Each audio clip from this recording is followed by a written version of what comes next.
తెలవారుజాముల్లో వెంకటరమణ తండ్రి సుప్రభాతము చేసెను సురులే రమణ.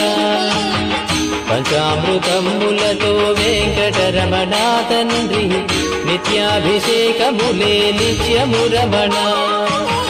వజ్రమకుటంబుతోను వెంకటరమణ తండ్రి శంకు చక్రధారుడవే తిరుమల రమణ. మూడు నామాలతోను వెంకటరమణ తండ్రి ముల్లోకములు ఏడడి మూర్తి విరమణ.